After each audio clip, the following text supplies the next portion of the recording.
নমস্কার। গল্প বলবো বলে পরিবারের সকল সদস্যদের জানাই অনেক অনেক ভালোবাসা। আশা করছি সকলে ভালো আছেন, সুস্থ আছেন। ঈশ্বরের আশিসে আমরাও ভালো আছি। প্রত্যেকটা মানুষের জীবনে অনেক ছোট ছোট ঘটনাতেই অনেক ছোট ছোট খুশি লুকিয়ে থাকে। চলুন আজকে এরকমই একটি মজার গল্প আপনাদের সাথে শেয়ার করি। আজ আপনারা শুনছেন শ্রদ্ধেয় সুলেখক উপেন্দ্রকিশোর রায়চৌধুরী মহাশয়ের ছোট গল্প ঠাকুরদা। এক গ্রামে এক বুড়ো ব্রাহ্মণ ছিলেন। তার নাম ছিল ভবানীচরণ ভট্টাচার্য। গ্রামের ছেলেদের সঙ্গে তার খুব ভাব ছিল। তারা তাকে বলতো ঠাকুরদাদা। তাদের কাছ থেকে শিখে দেশশুদ্ধ লোকেও তাকে ওই নামেই ডাকত। ছেলেরা ঠাকুরদার কাছে খুবই আদর পেত আর তাকে জ্বালাতন করত তার চেয়েও বেশি। ঠাকুরদা ভারী পণ্ডিত আর বুদ্ধিমান ছিলেন। খালি এক বিষয়ে তার একটা পাগলামি ছিল।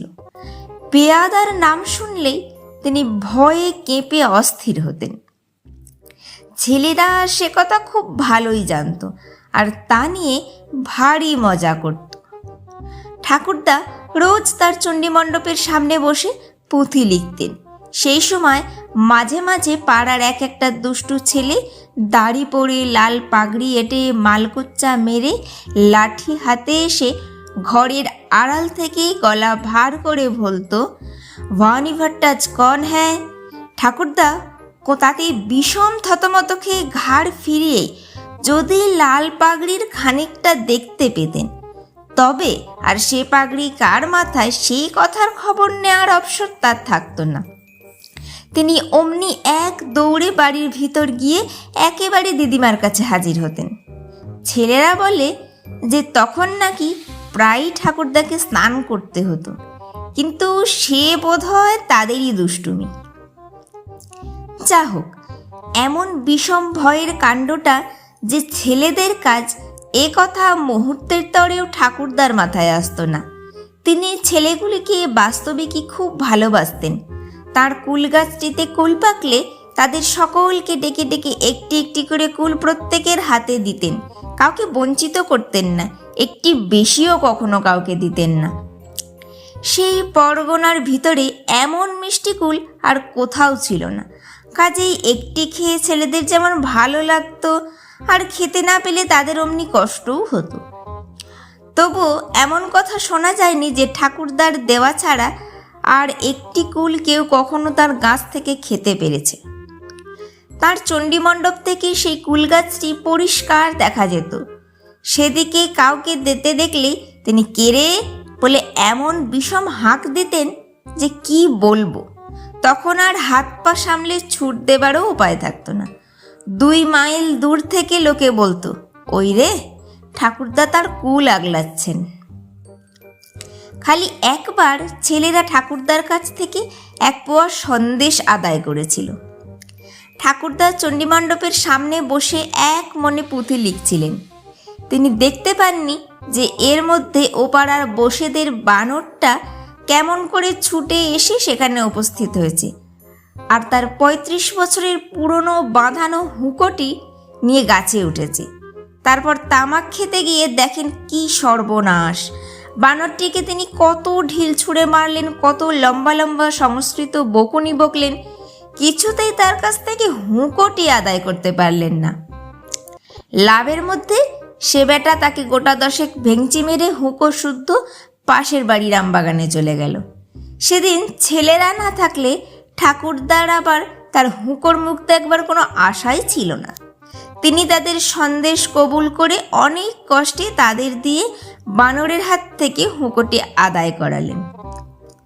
তারপর তিনি নিচে গিয়ে পেঁচুময়রার দোকান থেকে তাদের জন্য 1 পোয়া সন্দেশ কিনে আনলেন। সে সন্দেশ খেয়ে নাকি তারা মুখ ছিটকিয়েছিল। ঠাকুরদা তার কারণ জিজ্ঞাসা করতে তারা বলল, সন্দেশটা বড্ড মিষ্টি। তখন ঠাকুরদা খুব গম্ভীরভাবে মাথা নেড়ে বললেন, তাই তো, আমি জানতাম না যে তোমরা তেতো সন্দেশ খাও। আমি মিষ্টি সন্দেশই কিনে এনেছি। পয়সা খরচ নিয়ে কিন্তু ঠাকুরদার একটু বদনাম ছিল। ওই যে হুঁকোর খাতিরে ছেলেদের 1 পোয়া সন্দেশ কিনে খাইয়েছিলেন। তাছাড়া তার জীবনে তিনি কখনো কাউকে কিছু কিনে খাওয়াননি। লোকে বলতো তার ঘরের ভিতরে 3 জালা টাকা পোঁতা আছে, কিন্তু নিজে তিনি এমনভাবে চলতেন যেন অনেক কষ্টে তার 2টি খাবার জোটে, সেও বুঝিবা 1 বেলা বা 2 বেলা নয়। একদিন দিদিমা ডাল রাঁধতে গিয়ে তাতে একটু বেশি ঘি দিয়ে ফেলেছিলেন। সেই অপরাধে নাকি ঠাকুরদা 2 মাস তার সঙ্গে কথা কননি।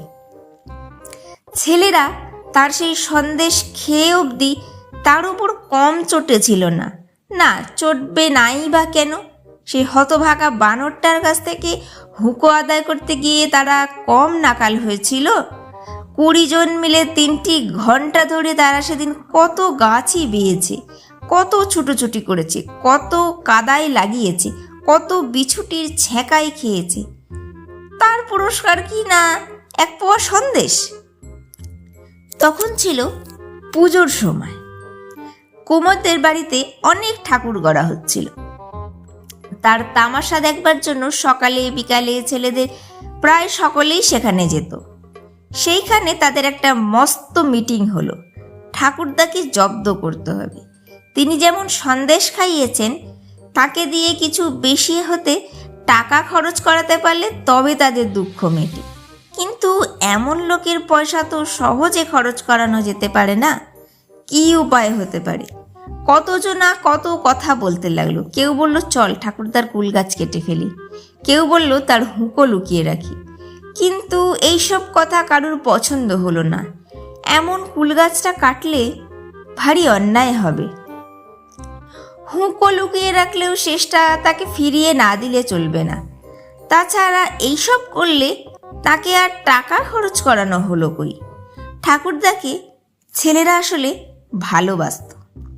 না হোক তার লোকসান করাতে কারোর ইচ্ছা ছিল না। কাজেই এইসব কথায় সকলের অমত হলো। এমন ভাবে তাকে দিয়ে টাকা খরচ করাতে হবে যে সেটা তার ক্ষতির মধ্যে ধরা না যেতে পারে।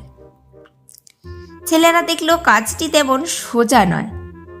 বুড়ো কুমোর এসে বুদ্ধি জুগিয়ে না দিলে তাদের পক্ষে এর একটা মতলব ঠিক করাই ভার হতো। বুড়ো যে যুক্তি বলল সে ভারী চমৎকার। ছেলেরা তার কথায় যার পর নাই খুশি হয়ে ঘরে চলে গেল। ঠিক হলো পরদিনই সেই কাজটি করতে হবে। রাত থাকতেই ঠাকুরদার ঘুম ভাঙে। তখন তিনি শুয়ে শুয়ে সুর ধরে 16 আওড়ান। তারপর ভোর হবার একটু আগে উঠে স্নান তর্পণ সেরে শেষে গিয়ে চণ্ডীমণ্ডপের সামনে বসেন।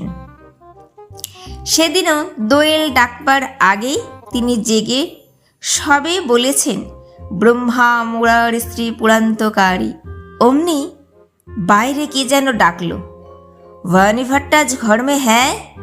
আর ঠাকুরদার 16 আওড়ানো হলো না। স্নান আহ্নিক আজ তিনি খিড়কির পুকুরেই সারলেন। চণ্ডীমণ্ডপের সামনে বসে পুঁথি লেখার কাজটিও আজ বন্ধ রইল। তার চেয়ে দিদিমার রান্নাবান্নার খবর নেওয়াই বেশি দরকার মনে হয়েছে। এমনিভাবে দুপুর অবধি কেটে গেল। এরপর যখন আর কেউ ভবানী ভট্টাচ বলে ডাকলো না, তখন ঠাকুরদা সাহস পেয়ে ভাবলেন একটু বাইরে গিয়ে দেখে আসি না কেন। এই বলে আস্তে আস্তে বাইরে এসে ঠাকুরদা দেখলেন কি সর্বনাশ, কি চমৎকার! তার মণ্ডপের মাঝখানে দুর্গা প্রতিমা ঘর আলো করে বসে আছেন। ঠাকুরদার আর পা সরল না। তিনি সেইখানেই মাথায় হাত দিয়ে বসে ভাবলেন, হায় হায়, কোন শয়তান এমন কাজ করলো? এই প্রতিমা আমার ঘরে রেখে গেছে। একে এখন পুজো না করলে মহাপাপ হবে। আবার পুজো করতে গেলেও যে 300টি টাকার কম লাগবে না। বাবা গো, আমি কোথায় যাব? যা হোক, ঠাকুরদা কৃপণ হলেও অতি ধার্মিক আর পণ্ডিত লোক ছিলেন। তিনি তখনই ভাবলেন, আর দুঃখ করে কি হবে? ঘরে টাকা রেখেও আমি সেবায় হেলা করছিলাম, তাই দেবতা আমাকে শিক্ষা দিয়েছেন। ভালোই হলো, এখন থেকে আমি ফি বছর দুর্গোৎসব করব। ততক্ষণে ছেলেদের 2টি একটি করে প্রাণপণে হাসি চাপতে চাপতে এসে উপস্থিত হয়েছে। কাজটি তো তাদেরই। তারাই ঠাকুরদাকে পেয়াদার ভয় দেখিয়ে বাড়ির ভিতর পাঠিয়ে সেই অবসরে প্রতিমাটিকে এনে মণ্ডপের ভেতর রেখে গেছে। তাদের মুখের দিকে চেয়ে ঠাকুরদারও আর সে কথা বুঝতে বাকি রইল না। তখন তিনি বললেন, ভালোই করেছো দাদা, বুড়ো পাপীর সুমতি জন্মিয়ে দিয়েছ। তোমরা বেঁচে থাকো। আমি খালি ভাবছি, এত বড় ব্যাপার আমার লোকজন কিছু নেই, আমি কুলাবো কি করে। ছেলেরা ভেবেছিল ঠাকুরদার লাঠি নিয়ে তাদের তাড়া করবেন, তার বদলে তিনি এমন কথা বলবে তা তারা মোটেও ভাবেনি। তারা তাতে ভারী খুশি হয়ে বলল, তার জন্য চিন্তা কি ঠাকুরদার, আমরা সব ঠিক করে দিচ্ছি, আপনি শুধু বসে বসে হুকুম দিন। অমনি ঠাকুরদার মুখ ভরে হাসি ফুটে উঠল, তার চোখ দুটি বুজে এলো। ছেলেদের মাথায় হাত বুলিয়ে গাল টিপে আর নাকে চিমটি কেটে তিনি তাদের বিদায় করলেন। এবারে ঠাকুরজা যে সন্দেশ এনেছিলেন তা খেয়ে আর কারোর নাক সিটকাতে হয়নি। আজকের গল্পটি এখানেই সমাপ্ত হলো। গল্প বলবো বলের তরফ থেকে আমি সঞ্চিতা ছিলাম এতক্ষণ আপনাদের সাথে।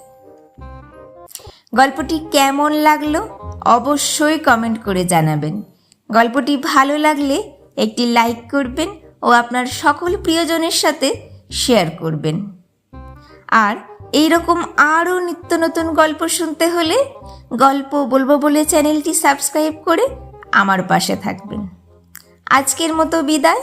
কথা হবে আগামী রবিবার নতুন কোনো গল্প নিয়ে। ততক্ষণ সকলে খুব ভালো থাকবেন, সুস্থ থাকবেন, সাবধানে থাকবেন। শুভরাত্রি।